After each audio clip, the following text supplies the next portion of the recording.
Inicia entonces la clase, ¿correcto? Bien. Vamos con la teoría. Primero tenemos que recordar el realismo surgido en Europa, porque es muy importante simplemente saber de dónde vino. Porque en el Perú llega a todos los movimientos de manera muy tarde. Entonces, la pregunta es de dónde vino. Obviamente todo vino de Europa. Si recordamos simplemente el realismo, surgió en este caso en Francia en 1830 en contra del romanticismo. Y los temas, como ustedes pueden ver ahí, trataba justamente de la revolución industrial y en este caso problemas de la sociedad como el hambre, por ejemplo, la miseria. Los antecedentes tenemos al iniciador Henry Bale, más conocido como Stendhal, en un proceso que lo va a dar Gustavo Flaubert, en este caso con una obra muy polémica porque Gustavo Flaubert habla por primera vez de la infidelidad, ¿sí? Entonces tenemos a un tipo que hablaba sobre un problema de la realidad social. Es un tema que, profe, que era muy polémico en esos tiempos, sí, porque la mayoría no hablaba de la infidelidad, tanto así que fue llevado inclusive a la cárcel, ¿no? Fue llevado preso. Luego tenemos a Honoré de Balzac y por último, con el naturalismo, a Émile Zola. Las características de esta época eran muy interesantes. Primero había una objetividad. Ojo, primero estoy hablando de Europa, para luego ver nuestra realidad nacional. Objetividad en cuanto a que tenías que ser preciso en lo que tenías que hablar. El predominio de la razón, porque obviamente se basaba en lo que era la lógica, la razón. La temática era la sociedad y los problemas que tenía esta sociedad. Y la finalidad didáctica también, ¿no? Porque te enseñaba cómo era la realidad de ese momento. Una predilección por los escenarios urbanos, o sea, todos los escritos se enmarcaban en lo que era la ciudad. Y por último, había una preferencia por la novela. Toda la manifestación del realismo se basó en torno a la novela. Ahora sí, pasemos a nuestra realidad o al realismo, en este caso en el Perú. Acá, como ven ustedes, el realismo peruano fue un movimiento intelectual y literario también, obviamente, que describió, analizó y criticó los estratos de la sociedad peruana en plena crisis económica, social y política. El contexto histórico, como lo vemos apreciado en el video, surge en la época más convulsiva tras la derrota contra Chile. ¿Sí? La derrota contra Chile. Se perdieron no solamente los territorios, recordemos que también se quemó la Biblioteca Nacional, llegaron a Miraflores, invadieron. Entonces, imaginémonos cómo nos sentíamos los peruanos en esos tiempos tras haber perdido no solamente dos territorios, no, perdón, 12 ciudades, sino lo que era en realidad la repercusión en general. No nos robaron un montón de cosas. Pero en fin, el país se encontraba, como ven en el segundo punto, en una situación de descomposición política y moral, sobre todo moral. Se realizó análisis y planteamientos políticos. Se cuestionó el sistema. Por favor, apaguen el audio, lo que tengo ahí. Gracias. Se cuestionó el sistema imperante, ¿no? Lo que es el gobierno en la actualidad que se daba. Y se criticó el comportamiento de los caudillos militares. Como les digo, ¿no? Uno de los que simplemente apoyó en este caso a Bolivia fue un militar, ¿no? Cuando hablamos de caudillo quiere decir un líder, en este caso un militar. Las características, ¿cuáles fueron? Primero, radicalismo político, ¿sí? Había un movimiento radical, rechazo del tono intimista y preferencia por la mayor objetividad. Se quería reflejar la realidad tal y como era. Se rechazó el pasado, porque obviamente a veces queremos olvidar el pasado, ¿no? Lo tenemos grabado, pero lo queremos olvidar, ¿no? Lo exótico, se prefieren los temas sociales y describen lugares y situaciones contemporáneas que se dan. Propósito moral y social, las obras deben transmitir ideas, ¿correcto? Hay un nacionalismo agresivo. ¿Qué cosa quiere decir esto, el nacionalismo agresivo? No sé si alguna vez han escuchado nacionalismo, quizás la han escuchado por Ollantumala, pero el nacionalismo simplemente habla de una entrega total por tu país. Y como le dije hace un momento, inicialmente en la guerra contra Chile no había una identidad, ¿correcto? Hay una reivindicación del indio, porque lastimosamente no se hablaba sobre un personaje, hablando de literatura específicamente, no se hablaba del personaje que era el indígena, ¿no? Se hablaba del español que estaba acá, pero no el indio. Entonces se quería reivindicar a través de las obras al personaje principal que es el indio, o sea, el indígena netamente de la región, ¿no? Porque recuerda que acá en el Perú era un lugar de indígenas. Los españoles llegan y ahí implantan su lengua y esa es otra historia. Hay una participación activa de las mujeres, es una parte muy importante. Las mujeres dejaron de ser, por una parte, por así decirlo, el sexo débil y afrontaron esa realidad también, ¿correcto? ¿Cuáles son los representantes? Tenemos a Clorinda Mato de Tormes, precursora del indigenismo, con su gran obra Ave sin nido, considerada una novela indigenista. Mercedes Cabello de Carbonera, ¿no?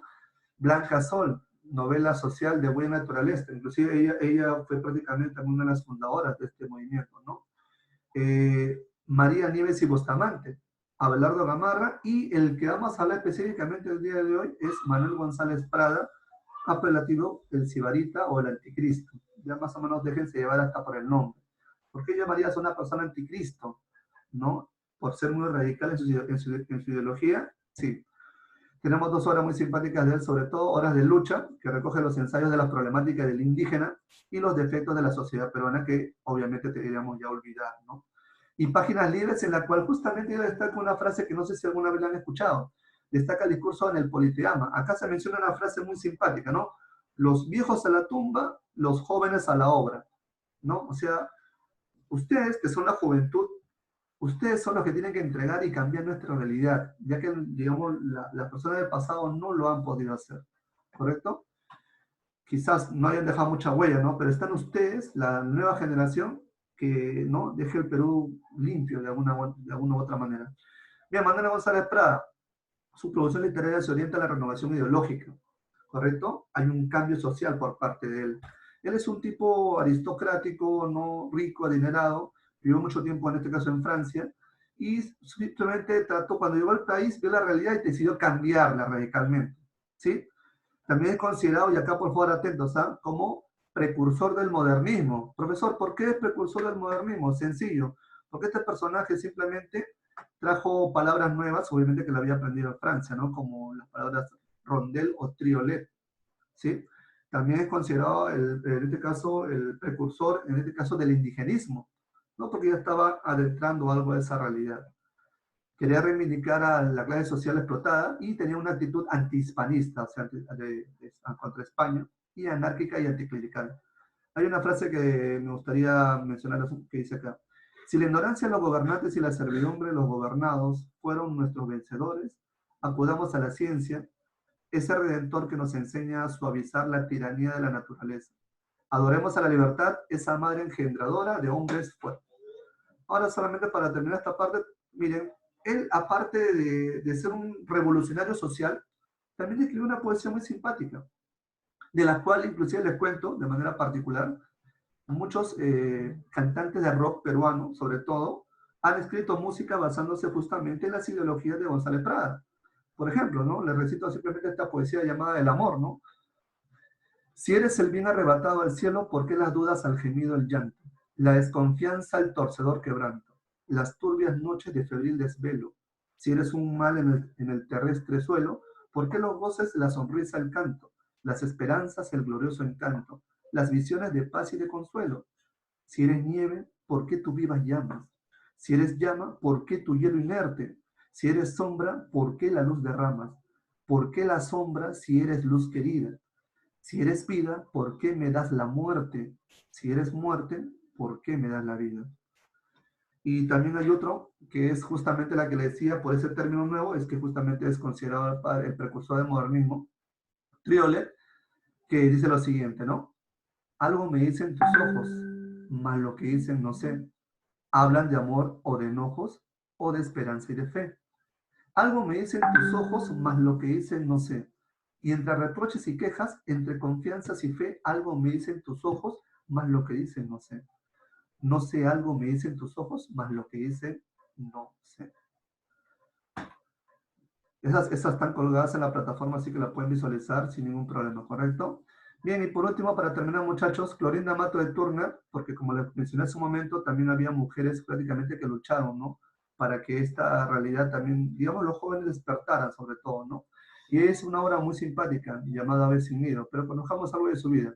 Se casó primero, en este caso, a los 17 años, ¿no?, con el coronel Mato de Turner.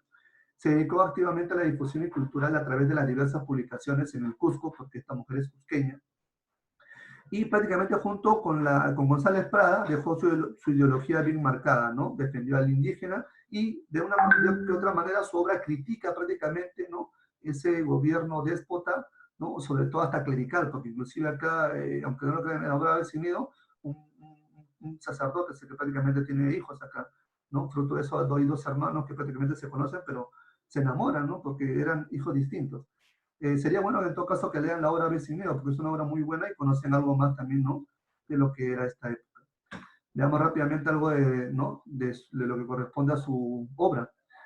Esta es una obra B sin nido, género épico narrativo, una novela indigenista, obviamente, está escrita en prosa, ¿no? Y prácticamente trata del poblador que prácticamente lo pisotean sus derechos, ¿no? El indígena que a veces no tiene voz ni voto, y que cualquier persona puede abusar de esos derechos. Esta novela B sin nido simplemente trata de mostrarnos justamente esa realidad, ¿no?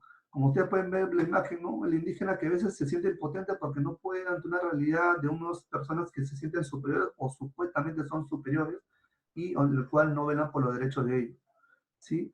Que es una ciudad asolada prácticamente, ¿no? En la cual los derechos de los pobladores no valen en realidad, ¿no? El tema trata prácticamente una historia de amor entre Margarita y Manuel, quienes descubren más adelante que no son hermanos, imagínense, ¿no? Es una historia muy simpática, quizás basada en una novela que pueden haber ustedes visto en la actualidad, ¿no? Una novela mexicana quizás. Y acá un resumen, simplemente, ya de lo que es el movimiento del realismo, el contexto histórico, los representantes, para que se nutran de información extra, y también lo que nos dejó prácticamente Páginas Libres con Manuel González Prada, ¿sí? Y Profesor, para terminar, muchachos, y luego pasar a la práctica, ¿correcto? profesor, Dime. esa diapositiva no la encuentro en A ver, tenemos que dos repetir la P. primera pregunta. Indica las características del tipo de pregunta. A ver, empecemos. ¿Alguien tiene una idea? Es la B. La B. Vamos a ver. Correcto. A ver, recordemos la respuesta que sus compañeros nos han dado. Primero, abrió la búsqueda de la objetividad en el análisis social. Correcto, porque se quería analizar la realidad social. Sobre todo la pérdida que sufrimos con Chile. Se desea mostrar un nacionalismo exacerbado, exagerado, ¿se acuerdan? Y revalora el paisaje, en este caso la historia del paisaje, no, nada de España, recuerdan que era antihispánico, muy bien, destaca el uso del ensayo y la novela social, sí, esa era la manifestación. Bien, vamos a la segunda pregunta. En el relato, la defensa del indio se ve plasmada novelísticamente ¿en dónde? En la E, Ave sin profe. nido, ave sin nido. Excelente, muchachos, muy bien, están La atentos E. a la clase, muy bien. Ave sin nido, ¿la obra de qué autora? Clorinda Mato de Túnez. Excelente, muy bien. Florinda Mato de Torme, la cusqueña. Tercera pregunta. Por El, su mo- producción poética o lírica, Manuel González el Prado. modernismo. La C, Modernismo. Modernismo, la C. modernismo. Muchachos, Modernismo. recuerden que las innovaciones, todo tiene que ver con el modernismo. Habían dos términos, ¿no? Triolet y rondel, ¿no? Que él trajo prácticamente de Francia. Ojo, está muy bien, ¿ah? En serio, las preguntas son académicas. Vamos a la pregunta número 4. La obra Páginas Libres está conformada por un conjunto de ¿qué? Cuyo contexto, La ¿cuál D, es? profe, la D. La D, la D. La D de dedo. Sí. A ver, miren, les doy un truquito. Cuando ustedes quieran responder este tipo de preguntas, en el buen sentido de la palabra, no se dejen llevar por la primera. A veces la segunda palabra nos da la respuesta. ¿La D? ¿Qué dicen? La No, D. la D, La profe. D. A ver, pónganse en el caso. Páginas libres. Correcto. Conferencias, obviamente la derrota de la guerra con Chile, ¿no? Y además recuerden, ¿no? Si yo me dejo llevar, de repente puedo tener dudas con la primera. Este es un truquito que yo siempre les dejo a mis chicos de academia. No se deje llevar por la primera, hay que analizar el contexto, ¿verdad, profe? No, no había un segundo militarismo, no había una Primera Guerra Mundial, no era el combate 2 de mayo. Profe, me acuerdo, claro, tenía que ver con la guerra contra Chile. Exacto. Y pasamos a la última pregunta, muchachos, ¿ah? De esta parte. No forman el verdadero La D Perú las también, profe. agrupaciones. Ni siquiera la I, creo. La Allá, D, profe. no se estarán adelantando, La ¿no? D. Mirando sobre la plataforma. Eso no se vale, ¿ah? Eso es trampa. A ver, recordemos que acá tenemos que justificar, muchachos, ¿correcto? Hay que justificar la respuesta. Dice, no formar el verdadero Perú las agrupaciones de criollos y extranjeros que habitan la franja de tierra situada en el Pacífico y los Andes. La nación está formada por la muchedumbre de indios, diseminada en la banda oriental de la cordillera. La D. La D. Obviamente acá hay una defensa social del indio en el Perú. Muy bien, jóvenes. Lo han hecho bien, ¿eh? Excelente.